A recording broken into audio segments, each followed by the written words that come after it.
Getting some sleep to help you sleep better. After a brief warm-up today, we are going right back down to the frigid temperatures for Friday morning. Lows in the low to mid-20s, the wind chill even lower than that. And then as we go into next week, we'll finally see a more steady warm-up. I'll have a look at that coming up. Right now on News Channel 6 at 7, Georgia's governor is giving the city of Waynesboro a large amount of funding. The money's purpose and how it will benefit the city. And saying goodbye to a legend, we'll hear from former players of the late coach Joe Olive. And a holiday tradition continues at Fort Eisenhower. We'll have a live report as your news at 7 starts now. Live from Television Park, this is WJBF News Channel 6 at 7. Good evening, everyone. You're watching News Channel 6 at 7. I'm Graham Lee in for Dee Griffin. Thank you so much for joining us. Coverage you can count on begins with Governor Brian Kemp announcing 3 rural force housing awards from the One Georgia Authority, one of those areas being the city of Waynesboro. Bria Smith spoke with Mayor James Jones about what this means for the city. This may be trees and woods right now, but by next year, this area will be a new development, including shopping and housing, thanks to this state funding. It is definitely a place for growth. It is definitely a plus for our community as a whole.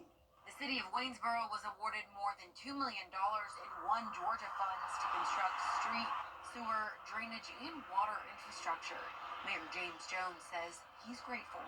We're so glad that the governor sees fit to award these funds to help us with this venture. The city and project developers will contribute more than $500,000 to support the development of 190 acres of open space.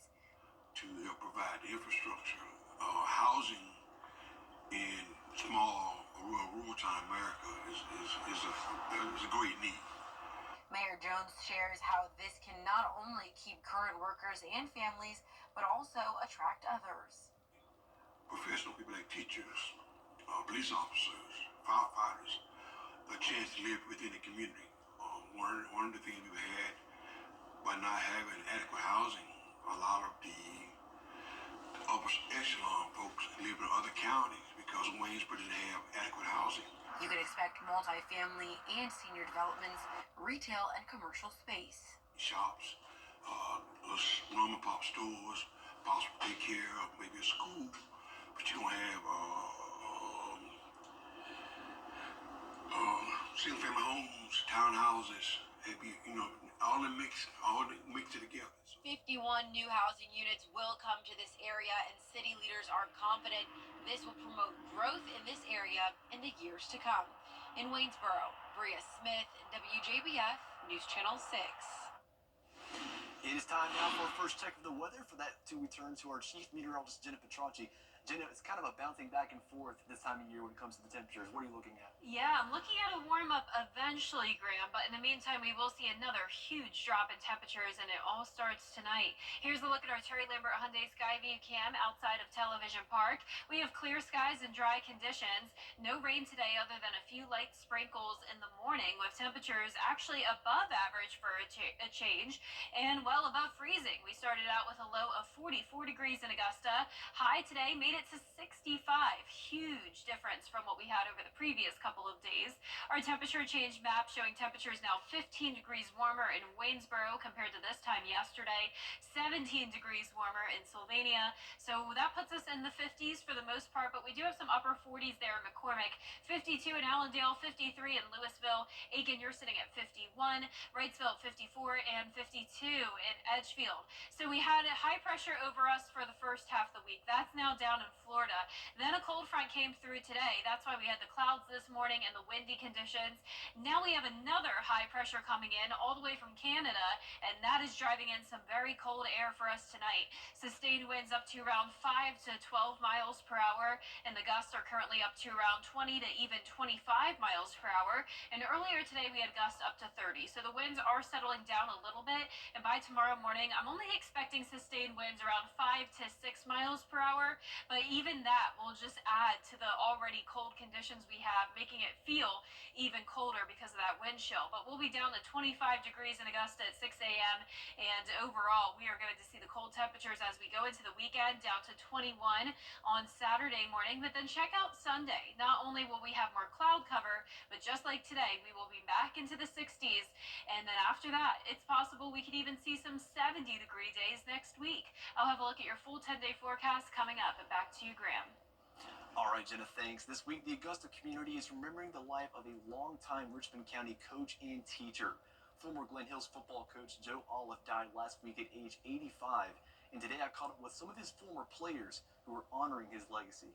My heart, man, was broken when I finally heard the news that he had passed away, because like my dad died. I wouldn't be back in town now. I wouldn't be living in Los Angeles. I would have not have been able to meet some of my boyhood idols. I would not have been able to go to places I've been, hanging out with the people I've hung out with. It wasn't for Joe Olive. A living legend is back in the Garden City this week to honor his former coach. Leroy Irvin spent 11 seasons in the NFL, 10 of which with the Los Angeles Rams. He was named All-Pro 4 times in his career and a 2-time Pro Bowler. But Irvin says he made it to the big stage thanks to his time at Glen Hills, playing high school ball for Joe Olive. He said you can get anything you want in life, you follow 3 Ds. Dedication, discipline, and desire. And so you have those 3 Ds, and so I embodied that because my desire was to play college football and play the NFL. His longtime friend and teammate Dennis Willingham might not have gone pro, but he credits Irvin for echoing Olive's message about unifying the team during a time in history where the United States was deeply divided by race. You got one group saying this is your enemy, but you're looking at these people and they're not your enemy, if you know what I'm saying. So it's like, okay, we have to pick a side.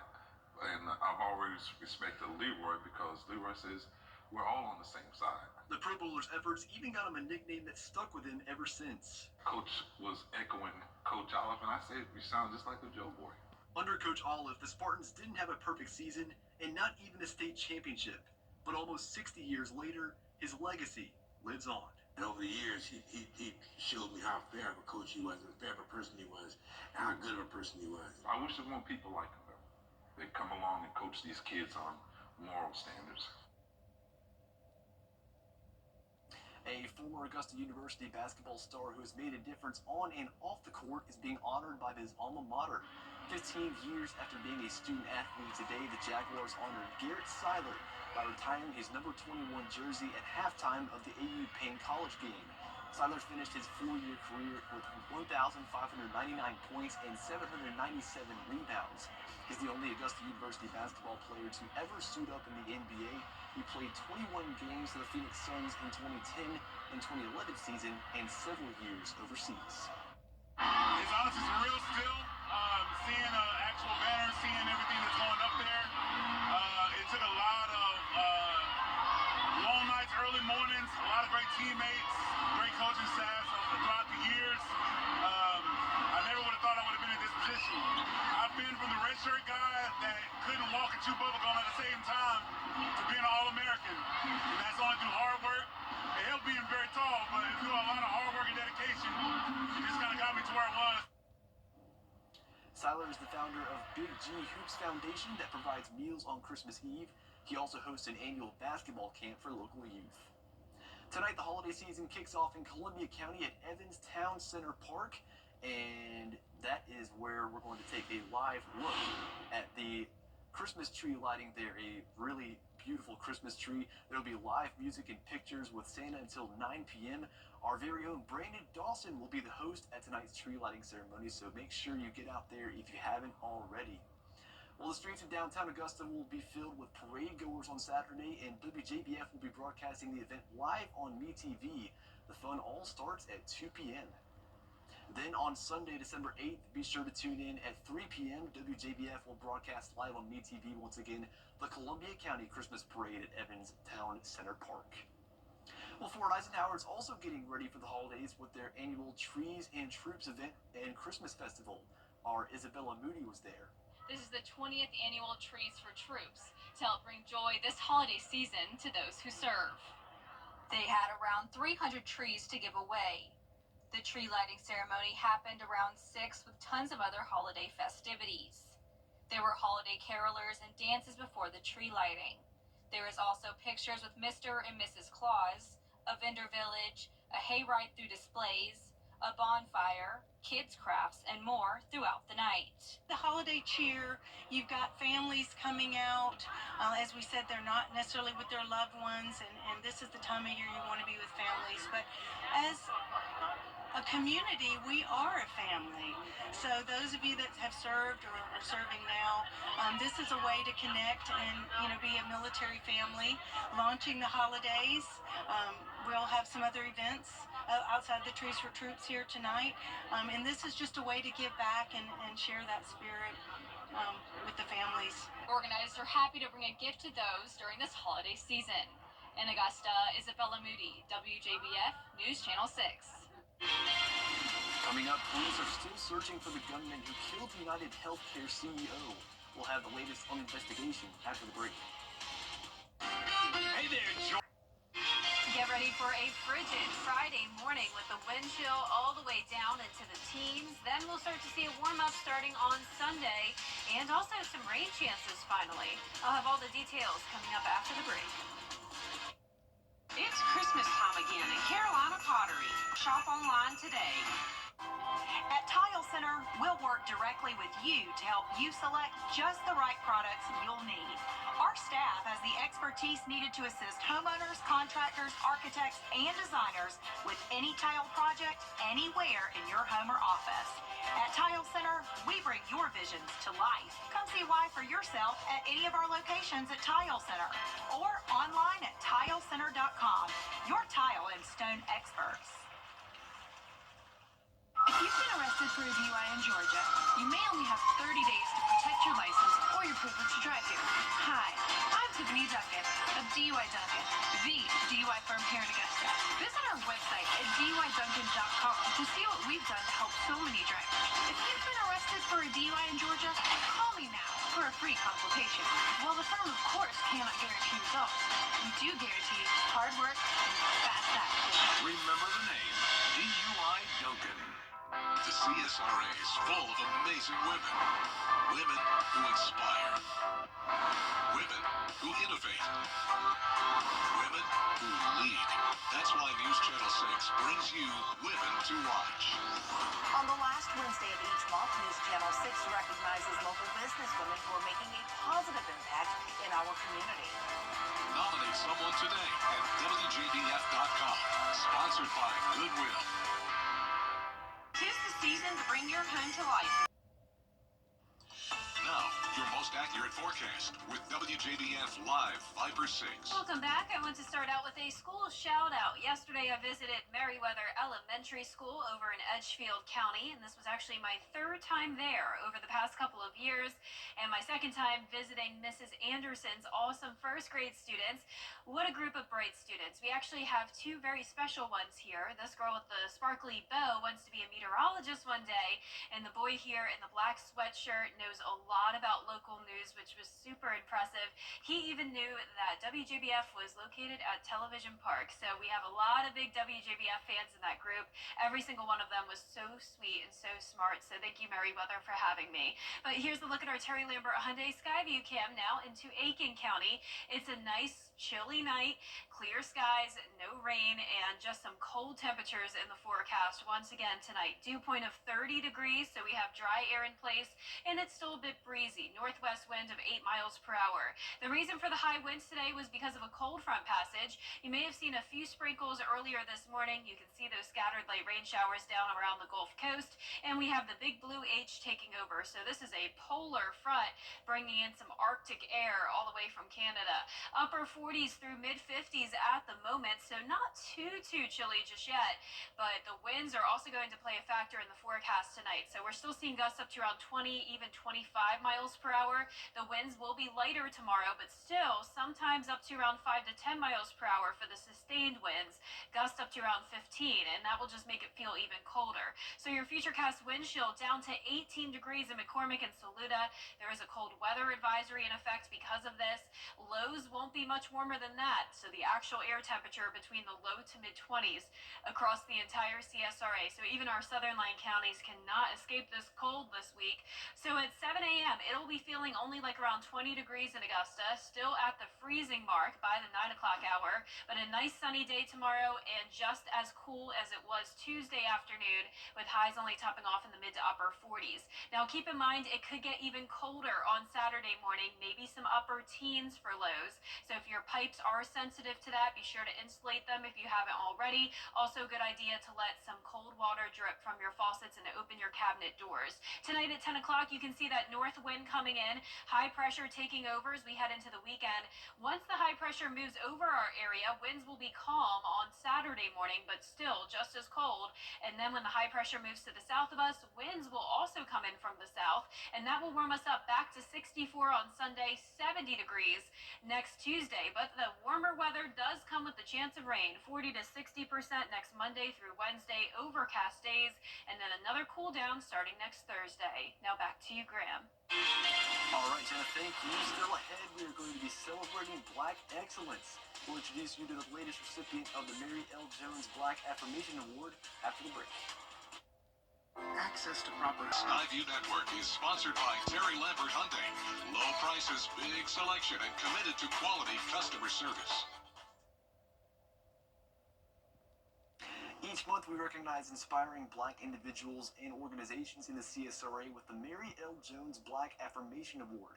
This month, we honor Travarius Hawkins. Here is our Sean Cabbage-Talk with the story. Travarius Hawkins is turning his passion for filmmaking into a legacy. Known for his work as a cinematographer and photographer, he's worked with big names like J.P. Morgan Chase, Pepsi, and Usher. being seen on a national scale, and to have someone on that level to say, "Hey, I've never received this before," it reassured me that, hey, you doing something. Travarius' journey started in music. While working at R&B and hip-hop, he picked up a camera, quickly realizing it could lead to a thriving business. I made my first $50, and I just felt like I had made it because I actually did it doing something that I love, and that's something that I like to preach as well. But filmmaking wasn't always his path. Before founding Scholar Films, he worked a corporate job, but he wasn't fulfilled. So he left and started teaching at Glen Hills Middle School. And Mr. Al Young took me up under his wing. And when he took me up under his wing, he showed me some things in film and photography that I could have never dreamed of. Travarius mentored students at an alternative school teaching filmmaking for 3 years. He paid them for the work that aired on cable networks. I would work on the weekends, come back in and show them footage, have them editing footage that's going to be on BET, MTV, and if they did something that went into the edit, I would pay them. In 2020, he co-founded Scholar Films with partners John Bussey and Alex Doggett. Is a part of a larger brand, which includes clothing and music. We partner with a few organizations as far as the CSRA community organization, community outreach organization, and then over the course of the year, what we do is we save up money within our companies. So we just pool it together and and give it away. Travarius' impact goes beyond film. Through a Be a Blessing food drive in memory of Bussey's grandmother, they fed hundreds each year. He's also mentoring inspiring filmmakers, encouraging them to start right here in Augusta. Pick up your phone and shoot, and don't take no for an answer. Because I hear no so much, it's to a point where it's numbing to me. So I don't stop until I hear that yes. Travarius dreams of making Augusta a filmmaking hub like Tyler Perry did in Atlanta. For him, family is everything, supporting him and keeping him grounded. It's the humbleness that I get from here, from my family, that I can't get if I move. Through his powerful visuals and mentoring the next generation, Travarius is on a mission. His story shows that true success is about lifting others as you rise. And that's why he's honored with this month's Black Affirmation Award. Coleman Services cares about our community. Well, a house that's on the market in North Carolina is sparking some tall tales from prospective buyers. The 3-bedroom, 2-bath house is listed for $409,000 in Greensboro. It also has a nice deck overlooking the backyard, but as one user on Zillow at Gone Wild asks, can we talk about the giraffe in the room? The listing doesn't say how it got there or why the sellers aren't taking it with them. I'm not sure if I would want that in my house either, so I'd probably be asking the same question, Jennifer. Yeah, especially at night. Imagine when you first move in and you're not used to it yet. You No. just kind of like see out the corner of your eye in the dark. This I mean, giraffe. unless you like going to the zoo and you want to bring the zoo to your living room. It is really artistic though. It's pretty Yeah, cool how it's yeah. sticking out of the wall like that. But yeah, And save it everybody's for talking the about zoo. the housing market these days too. Also talking about this weather, by the way. Yeah, it is super cold. We're back down to the low to mid 20s tonight and tomorrow. Plenty of sunshine though over the weekend. More clouds on Sunday with a warm up and back to 70 degrees with some rain next week. All right, thank you, Jenna. We'll see you again at 10 on UTV. We're always with you at WJBF.com. And Things Tonight is up next.